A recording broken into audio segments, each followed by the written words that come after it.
ఆముక్తమాల్యద లేదా విష్ణు చిత్తీయం. ఆముక్తమాల్యద లేదా విష్ణు చిత్తీయం ఇది తెలుగు పంచమహాకావ్యాల్లో ఒకటి. ఇది కృష్ణదేవరాయలు రాయడం గర్వకారణం. కన్నడ రాయలైన కృష్ణదేవరాయలు, తుళు మాతృభాషగా కలిగిన కృష్ణదేవరాయలు తెలుగులో ఈ పుస్తకం రాయడం నిజంగా గర్వకారణం.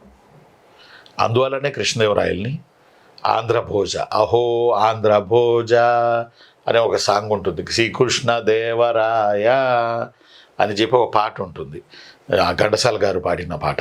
ఆంధ్రభోజుడయ్యాడు.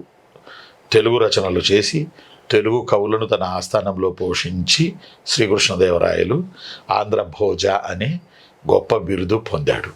పైపెచ్చు తన పుస్తకం రాశాడు. ఈ పుస్తకం తెలుగు పంచమహాకావ్యాల్లో ఒకటి. ఇప్పుడు మన కళ్యాణికి డౌట్ వస్తుంది, వైష్ణవికి డౌట్ వస్తుంది.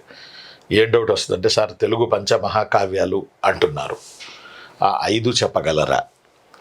ఆ 5 పారిజాతాపహరణం, వసు చరిత్ర, మను చరిత్ర, పాండురంగ మహత్యం, 5వది ఆముక్తమాల్యద. అష్టదిగ్గజాలు రాసిన 8లో అష్టదిగ్గజాలు ఉన్నటువంటి 8 మందిలో 8 మందిలో ఒక 4 తెలుగు పంచమహాకావ్యాల వైపు వచ్చాయి.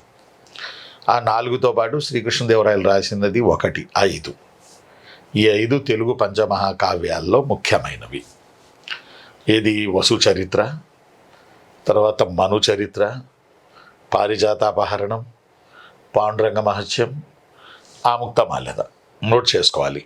తెలుగు పంచమహాకావ్యాల్లో లేనిదేది ఉన్నదేది అని అడిగే అవకాశాలు మెండుగా ఉన్నాయి. అందువల్ల